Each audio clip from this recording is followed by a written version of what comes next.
तो चलिए एक एनाटॉमी का और इम्पोर्टेंट टॉपिक डिस्कस करते हैं जो कि बहुत कन्फ्यूज़न क्रिएट करता है, लेकिन मैं आपको बहुत ईजिली समझा दूंगा कि क्या डिफरेंस है। तो जो वो टॉपिक है वो हमारा टॉपिक है difference between dicots and monocots roots. बहुत सारे स्टूडेंट मुझसे पूछते हैं, ठीक है। तो अब देखते हैं एक्चुअल में अगर किसी भी कहीं भी, मैं आपको 2-3 कंसेप्ट बताता हूँ कि अगर कहीं भी कोई भी चीज़ बहुत ज़्यादा एलोबरेटेड है, बहुत ज़्यादा डिवाइडेड है, डिफ्रेंशिएटेड है, तो हमेशा याद रखना कि वो डाइकॉट है। और जिस चीज़ में जहाँ भी लिमिट लग जाएगी एनाटॉमी में, अगर कहीं भी आप किसी चीज़ में लिमिट लगाओगे वो डाइकॉट होगा, और अगर लिमिट हटा लोगे तो वो क्या होगा, मोनोकॉट होगा। ये हमेशा याद रखना, ठीक है कि नहीं। तो अगर हम डिफरेंस देखें डाइकॉट्स एंड मोनोकॉट्स में, डाइकॉट्स एंड मोनोकॉट्स में देखें तो आपके बुक में लिखा है कि मोस्ट ऑफ द एस्पेक्ट में क्या है, सेम है। जैसे पहला टिश्यू क्या होगा, एपिडर्मिस होगा, तो इसमें भी सेम ही होगा। फिर आपका क्या होगा, कॉर्टेक्स, ठीक है।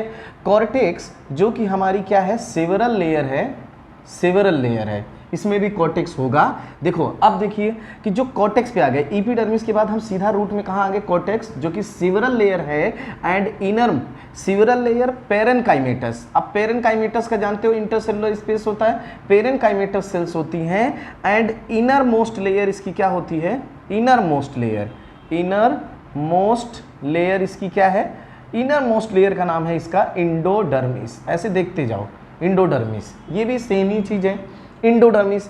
तो अगर आपसे पूछा जाए कि कॉर्टेक्स की इनर मोस्ट लेयर का नाम क्या है, इंडोडर्मिस है, ठीक है। तो ये इंडोडर्मिस, अब इसमें ही पढ़ना है कि इंडोडर्मिस में क्या होता है कि फॉर्मेशन ऑफ कैस्पेरियन स्ट्रिप, क्या होता है, कैस्पेरियन स्ट्रिप्स, कैस्पेरियन स्ट्रिप। तो कैस्पेरियन स्ट्रिप किसकी बनी होती है, सुबरीन की।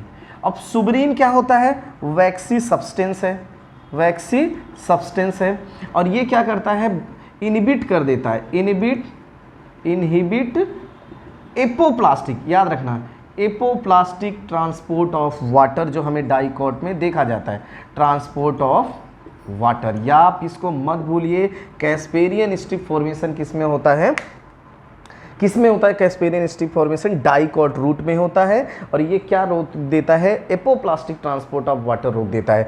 अब देखिए इसका डिपोजिशन कैसा होता है, डिपोजिशन इसका होता है, डिपोजिशन होता है रेडियल एंड टेंजेंशियल, टेंजेंशियल। और सेल्स कैसी होती हैं, क्वेश्चन अभी आया है, और वो सेल्स कैसी होती हैं, बैरल से।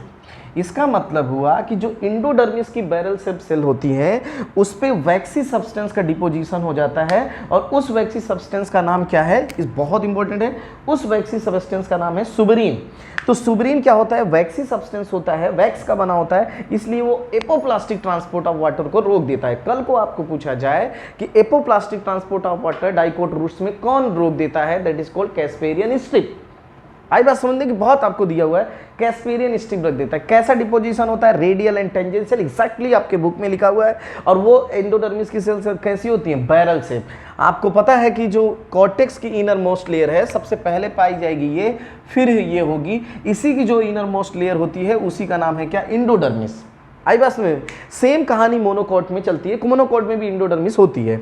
नेक्स्ट जो हमारा आता है वो क्या होता है, पेरीसाइकल, पेरीसाइकल ये क्या होती है, फ्यू लेयर की होती है, फ्यू लेयर्स की होती है। अब ये क्या बनाता है बताओ, पेरीसाइकल दो चीज बनाता है, एक तो बनाता है लेटरल रूट, दूसरा इन डाइकॉट्स, इन डाइकॉट्स। अब ये लेटरल रूट्स दोनों में बनाएगा, इसमें भी बनाएगा, मोनोकॉट में भी बनाएगा लेटरल रूट्स।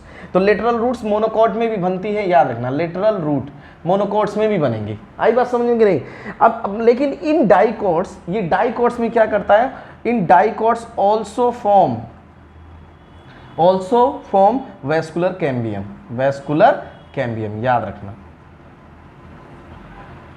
आई बात समझ में कि नहीं। इसका मतलब कि involve in secondary growth, pericycle involve in secondary growth, secondary growth in dicots root, dicots root, ठीक, बहुत इंपॉर्टेंट है, याद रखना।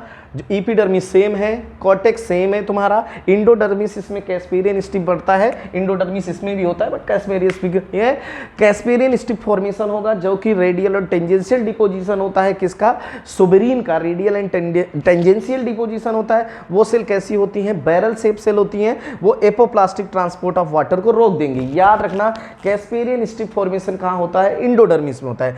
नेक्स्ट जो लेयर होती है वो है तुम्हारी क्या, पेरीसाइकल। और पेरीसाइकल फ्यू लेयर्स होती है, फ्यू लेयर थिक होती है और ये क्या बनाती है, लेटरल रूट, चाहे डाइकोट हो चाहे मोनोकोट हो। लेकिन ये डाइकोट में क्या करता है, फॉर्मेशन ऑफ वेस्कुलर रिंग, मतलब सेकेंडरी ग्रोथ में इन्वॉल्व होता है। तो अगर आपसे पूछा जाए, आप जब पढ़ोगे सेकेंडरी ग्रोथ इन रूट, तो आपको पता होगा जो कंजक्टिव टिश्यू होते हैं जो जाइलम एंड फ्लोएम के बीच में पाए जाते हैं और पेरीसाइकल आपस में मिलकर कैम्बियम बनाते हैं और वही कैम्बियम इन्वॉल्व होता है किसमें, सेकेंडरी ग्रोथ में।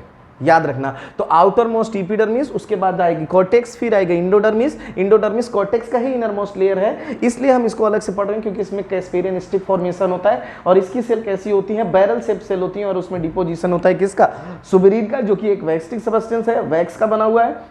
इसका मतलब वो एपोप्लास्टिक ट्रांसपोर्ट ऑफ वाटर को नहीं होने देगा। एपोप्लास्टिक ट्रांसपोर्ट ऑफ वाटर का मतलब है जब वाटर इंटरसेलुलर स्पेस से फ्लो करता है। नेक्स्ट लेयर तुम्हारी क्या होती है, पेरीसाइकल होती है और जो पेरीसाइकल है वो क्या बनाता है, लेटरल रूट बनाता है। और याद रखना कि इन डाइकोट्स वो क्या होता है, इनिशिएट करता है किसको, सेकेंडरी ग्रोथ को। तो इसका मतलब अगर यहाँ पे हम लिखें तो पेरीसाइकल जो होता है, पेरीसाइकल होता है वो मदर है, mother of vascular bundle and lateral root. याद रखना, vascular bundle and lateral root formation में हेल्प करेगा। याद रखना, ये पूछा भी जाता है, इनिशिएट करता है, बुक में लिखा हुआ है कि इनिशिएट करता है vascular bundle formation and lateral root formation. तो अगर लेटरल रूट और वेस्कुलर बंडल बनना है, वेस्कुलर बंडल मतलब सेकेंडरी ग्रोथ होना है, तो आपको किसके पास जाना है, पेरीसाइकल के पास जाना है। तो डाइकोट का अगर इस रूट है, अगर उसमें सेकेंडरी ग्रोथ हो रही है तो दोनों के हेल्प से, कंजक्टिव टिश्यू जो पेरेनकाइमेटस है और तुम्हारी पेरीसाइकल, वैसे पेरीसाइकल भी पेरेनकाइमेटस होती है। तो यहाँ तक डिफरेंस देखा, ये बहुत कॉमन है, ये बहुत कॉमन सा डिफरेंस है। लेकिन एक्चुअल डिफरेंस अब आएगा। एक्चुअल डिफरेंस किसका है, अब देखते हैं। डाइकोट और मोनोकोट में ये होगा तुम्हारा एक्चुअल डिफरेंस। समझ गए कि नहीं? आपको पता है जो कि रूट में वेस्कुलर बंडल होता है वो रेडियल होता है। रेडियल वेस्कुलर बंडल का मतलब मैं यहां बना देता हूं, रेडियल वेस्कुलर बंडल होता है, रेडियल वेस्कुलर बंडल होता है बच्चों। इसमें मान लीजिए ये फ्लोएम है और ये जाइलम है, तो दोनों अलग अलग रेडियस पे होते हैं और जो बीच में ये टिश्यू होते हैं, इन्हीं टिश्यू का नाम होता है क्या, कंजक्टिव टिश्यू। इन्हीं को बोलते हैं कंजक्टिव टिश्यू। याद रखिएगा, ये वेस्कुलर बंडल के जो बीच में टिश्यू पाए जाते हैं वो कंजक्टिव टिश्यू होते हैं। या मैं लिख देता हूं कि टिश्यू जो वेस्कुलर बंडल के बीच में, मतलब जाइलम एंड फ्लोएम, रूट का जो वेस्कुलर बंडल होता है और जाइलम और फ्लोएम के बीच में जो टिश्यू पाए जाते हैं उन्हीं टिश्यू का नाम होता है कंजक्टिव टिश्यू। और ये कैसे टिश्यू होते हैं, पेरेनकाइमेटस होते हैं। आई बात समझ में? जो एक्चुअल डिफरेंस आएगा अब आएगा। एक्चुअल डिफरेंस आता है वेस्कुलर बंडल का। मैंने तुम्हें लॉजिक बताया, अगर लिमिट होगा तो इसमें अगर लिमिट लगा दो, अगर किसी में लिमिट लगा दो तो यूजुअली इसमें क्या होता है, यूजुअली इसमें होता है 4 होगा, तो इसी 4 को हम बोलते हैं टेट्राआर्क होगा, ठीक है। बट कैन बी लिखा भी हुआ है 4 to 6 हो सकता है वेस्कुलर बंडल। याद रखिए, अब लिमिट लग गई ना कि 6 से ज्यादा नहीं होंगे वेस्कुलर बंडल, तो इसका मतलब ये क्या है, डाइकोट। और इसमें क्या हो सकते हैं, मेनी वेस्कुलर बंडल। इसको हम लोग बोलते हैं पॉलीआर्क कंडीशन, मतलब मोर देन 6, जो बुक ने लिखा है, कहीं 8 भी लिखा है, मोर देन 6। इसका मतलब जैसे ही लिमिट हटाए वो मोनोकोट की रूट हो गई वेस्कुलर बंडल के टर्म में, और जैसे ही हमने लिमिट लगाया वो क्या होगा, डाइकोट के रूप में। लेकिन बच्चों याद रखना कि इसमें जो कंजक्टिव टिश्यू है वो पेरेनकाइमेटस होता है। कैसा होता है, पेरेनकाइमेटस होता है। जबकि इसमें जो कंजक्टिव टिश्यू होता है, मैं अपनी तरफ से बता दे रहा हूं, वो कैसा होता है, स्क्लेरेनकाइमेटस है।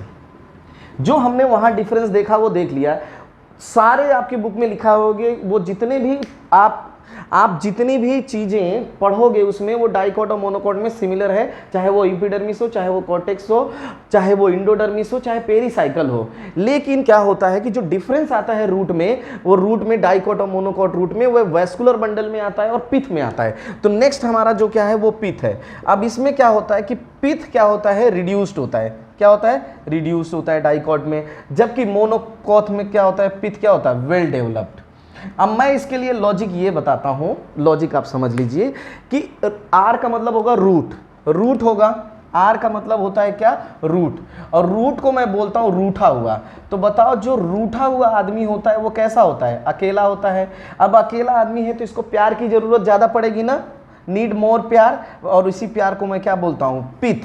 तो मोनोकॉट की जो रूट होगी उसको, वो रूठा हुआ है इसलिए अकेला है, उसको पिथ की ज्यादा जरूरत पड़ेगी, इसलिए पिथ क्या होता है, वेल डेवलप्ड। जबकि डाइकॉट है, अगर डाइकॉट भी रूठा हुआ है लेकिन ये लोग दो लोग हैं तो इतने प्यार की जरूरत नहीं है। तो प्यार की कम जरूरत किसको है, मतलब पिथ की कम जरूरत किसको है, जो डाइकॉट रूट है, और जो अकेला है उसको ज्यादा जरूरत है। अगर दो लोग होते हैं तो आपस में समझ लेते हैं, थोड़ा बहुत एक्सचेंज कर लेते हैं, इतनी ज्यादा प्यार की जरूरत नहीं है। जबकि सबसे ज्यादा प्यार की जरूरत किसको होगी, मोनोकॉट रूट को, क्योंकि अकेला है, रूठा हुआ है और अकेला है, उसको पिथ की जरूरत ज्यादा पड़ेगी। तो पिथ वेल डेवलप कहां होगा, मोनोकॉट रूट में, जबकि रिड्यूस किस में होगा, डाइकॉट रूट में। अगर वैस्कुलर बंडल 4 या 6 हो सकते हैं तो वो डाइकॉट है, अगर इसके ज्यादा जाएंगे तो हम क्या होगा, मोनोकॉट। जैसे ही लिमिट हटाएंगे वो मोनोकॉट हो जाएगा, और जैसे ही लिमिट लगाएंगे वो क्या होगा, डाइकॉट। मेन डिफरेंस तो आपका यही है, बाकी सब तो सेम है, मेन डिफरेंस ये है वैस्कुलर बंडल एंड किसका, पिथ का। पिथ अगर वेल डेवलप है रूट में तो मोनोकॉट, अगर रिड्यूस है तो डाइकॉट। अगर वैस्कुलर बंडल 4 या 6 लिमिटेड है तो डाइकॉट, अगर वो मतलब कि 4 या 6 पोली आर कंडीशन को शो कर रहे हैं तो वो क्या होगा, मोनोकॉट होगा। तो रूट में बहुत क्लियर कट है, जो आउटर मोस्ट लेयर है वो एपिडर्मिस, फिर उसके बाद आप जाओ कॉर्टेक्स, कॉर्टेक्स सिविलर लेयर होगी, उसकी इनर मोस्ट लेयर इंडोडर्मिस होगी। सब मोनोकॉट डाइकॉट में सेम है। डाइकॉट के इंडोडर्मिस जो रूट है उसमें डिपोजिशन हो जाएगा, जो बैरल शेप सेल्स है उसमें रेडियल एंड टेंजेंशियल डिपोजिशन हो जाएगा, किसका, सुब्रीन का, जो कि वैक्सी सब्सटेंस है तो वो एपोप्लास्टिक ट्रांसपोर्ट को रोक देगा। ठीक है, आगे चलते हैं पेरीसाइकिल। पेरीसाइकिल में क्या होगा, पेरीसाइकिल क्या होगा, पेरीसाइकिल क्या होगा, इंडोडर्मिस के नीचे जो आएगी वो पेरीसाइकिल। पेरीसाइकिल मदर मानी जाती है वैस्कुलर बंडल एंड किसका, लेटरल रूट का। तो लेटरल रूट तो वो बनाएगा ही बनाएगा, लेकिन वो डाइकॉट में क्या करेगा, सेकेंडरी ग्रोथ को भी इंड्यूस करेगा, जबकि मोनोकॉट में ऐसा नहीं होता। अब जो मेन डिफरेंस था वो किसका था, वैस्कुलर बंडल। अगर वैस्कुलर बंडल लिमिटेड है तो डाइकॉट होगा, अगर अनलिमिटेड मतलब पोली आर कंडीशन है तो मोनोकॉट होगा। अगर पिथ रिड्यूस है तो इसका मतलब वो डाइकॉट है, मतलब रूठे हुए दोनों हैं, क्योंकि रूट है लेकिन ये दो हैं तो कम पिथ की जरूरत पड़ेगी, मतलब प्यार की जरूरत कम पड़ेगी, जबकि इसको ज्यादा जरूरत पड़ेगी। तो pith well developed in the monocot root, जबकि रिड्यूस किस में होंगे, डाइकॉट रूट में। एकदम क्लियर होना चाहिए। रूठे हैं, जैसे आप सोचिए कि कोई दो लोग रूठे हैं, 3 लोग रूठे हैं, एक आदमी अकेला रूठा हुआ है और 2 आदमी एक साथ हैं जो रूठे हुए हैं। तो 2 आदमी जो साथ में हैं उनको कम प्यार की जरूरत पड़ेगी, मतलब किसी दूसरे के प्यार की कम जरूरत पड़ेगी, जबकि अकेले आदमी जो रूठा हुआ है, अकेला हुआ है, उसको प्यार की जरूरत ज्यादा होगी। तो पिथ की ज्यादा जरूरत किसको है, मोनोकॉट रूट को, जबकि कम जरूरत किसको है या रिड्यूस किसको है, डाइकॉट रूट को। ठीक है।